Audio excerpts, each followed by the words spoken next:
Shalom. First, giving honor to the Most High, Elohim, the creator of the heaven and earth.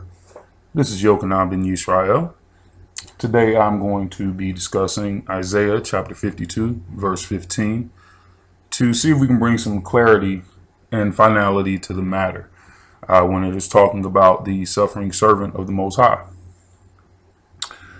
One of the issues that we come to when we talk about this verse to our brothers and sisters that may believe that the servant is Yehoshua, JC, Yeshua, or any of the other various titles and names he may have, is we run into the issue of the word sprinkle and what that word actually means.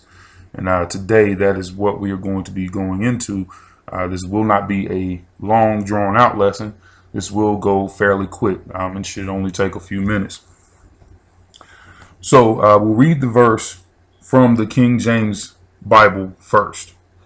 It reads as thus: So shall he sprinkle many nations. The kings shall shut their mouths at him, for that which had not been told them shall they see, and that which they had not heard shall they consider.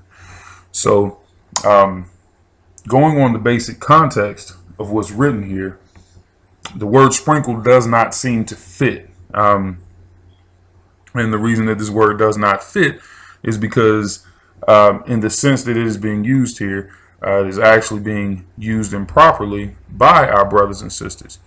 If we go over to the Strong's Concordance and we read the definition for sprinkle as used in this verse, the word used there is nazah. The first definition given is to spurt, spatter, sprinkle. It has an A and B, a call and a hifal, which is to spurt, spatter, to cause to spurt, sprinkle upon. There's also a second definition. It means to spring, leap, or to cause to leap, startle. So what we're reading here, when we're reading Isaiah chapter 52, verse 15, it does not fit what the typical Christian or the so-called Messianic Hebrew thought as to what this is. We have over 2 billion Christians on planet Earth. So therefore, if they're expecting for it to be Yehoshua, JC, Yeshua, that's who they're expecting to come back, and they're expecting to be this servant for the Most High and bring salvation to all ends of the earth. However, when we do a little bit of study, we can find out deeper what that interpretation is. All we have to do is look at some of the various translations. I'm a big proponent of translations outside of the King James Version because the King James Version is actually not a good translation of the text. Books that are translated from the same Masoretic text that the KJV came from are actually better translations. One of the reasons for this is because everyone that had something to do with the KJV Bible, from the editor, from the translators, down to the person who actually ordered to have it translated, King James himself, they were all Christians before the translation was actually made. So we are going to go and check into some other translations, and believe it or not, if you use the Strong Concordance with the KJV, the King James Version, it actually does make sense, and you can get the truth out of it, but you have to be truthful with yourself in order to get that. So the first translation that we are going to go to is going to be the Septuagint, the LXX, which means 70. We're going to go here and we're going to read Isaiah chapter 52, verse 15 from here. And let's see what it says. Thus shall many nations wonder at him, and kings shall keep their mouths shut. For they to whom no report was brought concerning him shall see, and they who have not heard shall consider. So the word that is used here, instead of the word being sprinkle, the word that is being used here is wonder. It says that the nations, many nations, will wonder at him. So this is already getting very far away from what the KJV lays out. If you just read it as it's written, it's getting very far away from that meaning. So let's go over to the Stone Edition Tanakh. And let's see what that says for us. This is going to be the Stone Edition Tanakh, Isaiah or Yeshayahu, chapter 52, verse 15. It reads as thus: So will the many nations exclaim about him, and kings shut their mouths in amazement because of him. For they will see that which had never been told to them, and will perceive things they had never heard. So instead of sprinkle in this case, we have the nations exclaim at him. Again, we're getting back to that startled, astonished, being shocked when they actually find out who the servant is. And in this video, we won't talk about so much who the servant is, but we will prove that the servant is not JC, Yehoshua, Yeshua, or any of the other various names you may call him. So we've gotten that out of the way.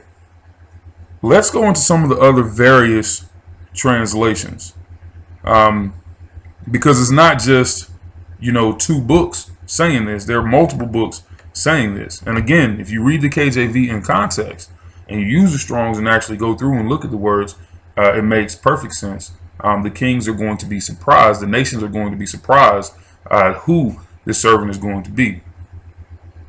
So let's look at the scriptures translations, the Holy Scriptures translations, also referred to as the ISR 98. Let's see what this one reads. It says, He shall likewise startle many nations. Sovereigns shut their mouths at him. For what had not been recounted to them, they shall see. And what they had not heard, they shall understand. So the word sprinkle instead of sprinkle being here is startle. Now you can go back to the Strong Concordance, look at H5137, the word I gave earlier, Nazah, and it says the same thing. It says startle. That's one of the definitions that's used there. Let's go to the common Jewish, or my apologies, the complete Jewish Bible. Isaiah or Yeshayahu, chapter 52, verse 15. So now he will startle many nations.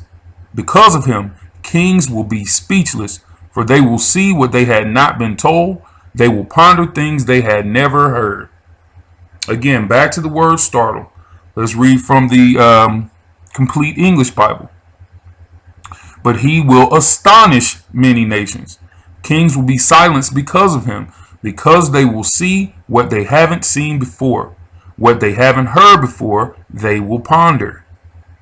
We can go through multiple translations that read as thus, that come off in the same manner to show that there will be a surprise. Some are saying that someone used Isaiah chapter 63, verse 3 to say that this was how he would sprinkle many nations. But when we actually go over to Isaiah chapter 63, verse 3, it doesn't say that at all. It doesn't go along with that line of thinking. So we'll read Isaiah chapter 63 and verse 3. It reads as thus: I have trodden the winepress alone, and of the people there was none with me. For I will tread them in mine anger, and trample them in my fury. And their blood shall be sprinkled upon my garments, and I will stain all my raiment. What we're getting from this is someone cherry-picked the scripture and tried to interject JC, forcefully interject JC into Isaiah 52, verse 15. Because if we actually read this, it has nothing to do with that at all. What it has to do with is there was a person, and we aren't going to get into that in this. There was a person that fulfilled this prophecy. There was a person, when you go back to verse 1, there was a person that came from Edom,